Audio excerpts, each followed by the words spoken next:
What is up, guys? Average Moviegoer here. Just got back from The Shallows, starring Blake Lively, the spiritual successor to Jaws. Just kidding, I don't know if that's actually true, but anyone who saw the trailer for The Shallows is like, that looks a suspiciously, yeah, whatever. That looks a lot like Jaws. I'd been hearing some positive buzz, and I decided to go see it, and honestly, I loved it. I thought there's a few things that I really liked. One, Blake Lively was excellent. I've always really enjoyed her, aside from being a very attractive woman. I think she has really great acting skills, and she was really good in this. Most of the moments I'm referring to are just when she's like screaming in pain or something. It just like she gave it her all, and she was great. The movie looked really good. I was reading about it, and I guess it was a mixture of filming like in a large swimming pool, and some of it was like off the coast of Australia or something. So it was very, very beautiful location. Sorry about that. So for those that don't get the premise of the story, she's a surfer, goes to this beach, shark attack. There's your movie. And it's definitely a very simple premise. Obviously, I'm one of the many that you can, like I mentioned, when you watch the trailer, you can definitely see the influence from Jaws in this movie. I wouldn't call it a remake, simply because there's quite a bit different, but I would, and I was doing some looking on this, and I didn't ever really find a concrete answer. I don't think it was necessarily intended to be like a spiritual successor, but that's kind of the vibe I get from it. It just feels like the director and everyone just like loved Jaws, and they didn't want to make a Jaws sequel, or maybe they couldn't secure the rights to a Jaws sequel or whatever. And so they're like, well, basically we'll just pay tribute to it with this movie, type of a thing. So the practical effects were really good. She gets like shark bite on her leg, and gets all these scrapes and cuts and everything. And there's a couple points where, without spoiling, she goes to mend herself from some injuries. And there was a couple times I winced. I was like, oh, like that's brutal. And I love when movies do that. The Martian did the same thing, when after he's patching himself up for the first time and he's like trying to staple that hole. It's just like, yeah. I love it when movies could do that, because they weren't trying to just be over the top gory, but I just think that's the best way to do it without blood spurting 20 feet and whatever.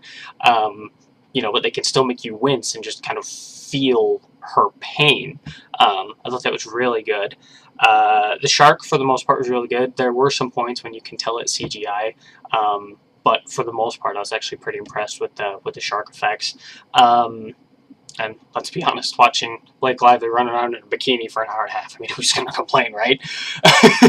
But actually, on that note, I did have something about that topic that I wanted to mention, and something that I really respect and like the director for, that he went for. At least I think it's I actually don't know. But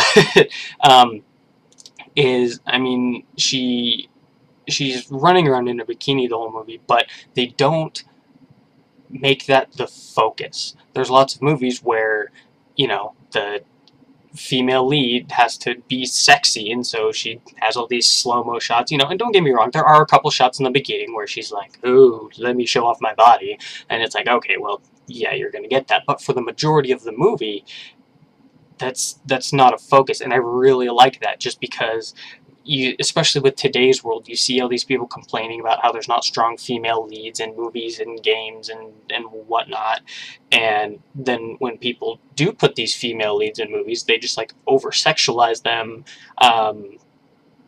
and I think that detracts from the power that they can emanate, because she was a very powerful person in this movie in terms of her character in the film. She was, it was just really well done, and I really liked how they did that. It's like, well, obviously we got an attractive woman, let's show that off a little bit, but don't let it detract from what's really going on in the movie, and that was great. I wanted to give him a thumbs up for that. Just as I was driving home and thinking about it, there's really not a whole lot I didn't like about this movie. the beginning was a little slow, maybe. Like I said, some of the shark effects were, you know, there's points where I'm like, oh, okay, that was CG, and not it wasn't like blatantly obvious. I just like to think that I have kind of a good eye for it, and so there were just points where it's like, you know, I saw you there, um, but the score, the soundtrack was actually really good. You know, they throw in some pop songs and some dubstep and whatever, but when it's actually like intense moments of the movie and it's actually like an orchestra, I actually found myself really liking the music. It actually was very reminiscent of the Uncharted 4 soundtrack. If you've played Uncharted 4, there were just a couple of times I'm like, wow, that sounds like that could have been off the Uncharted 4 soundtrack, and I love the, well, some of that's a different thing. But overall, I'd have to give it a 9 out of 10. I mean, that's a pretty high score, but as I sat there thinking about it, I'm like, there's really not any major problems I have with this movie. It was acted extremely well. You know, there's other supporting actors, but mainly it's just Blake Lively, and she did great. Movie looked great. It wasn't too long. It wasn't too short. I think it was the right length. Maybe there were, and again, without, I mean, it wouldn't technically be considered a spoiler, but I still won't say it just in case, but there are some things that felt a little too convenient. I mean, and it had to be done for the sake of the story, but it's one of those where it's like, of course she would happen to know how to do that, you know, type of a thing. But I guess that's better than her just coming up with it out of the fly, like some movies do. And you know, the music was good, acting was good, looked good, and yeah, I just really enjoyed the movie. I would definitely recommend it. For parents, there's not a whole lot of language in the movie. There is an F word if that's something you're sensitive to. In terms of intensity, like I mentioned, there's, well, I mean, some injuries she sustains. It definitely is a very tense movie. I wouldn't take young kids to see it. If you have semi-young kids, you know, that are kind of conditioned to this kind of stuff, then, you know, have at it. Obviously, I'm not a parent. I'm not going to tell you how to parent, but there's just some really intense portions of it. And, you know, not a whole lot of language. Obviously, there's no nudity or anything. Not a lot of sexual innuendos or anything like that. So, fairly clean for a PG-13 movie. It's mainly just intense.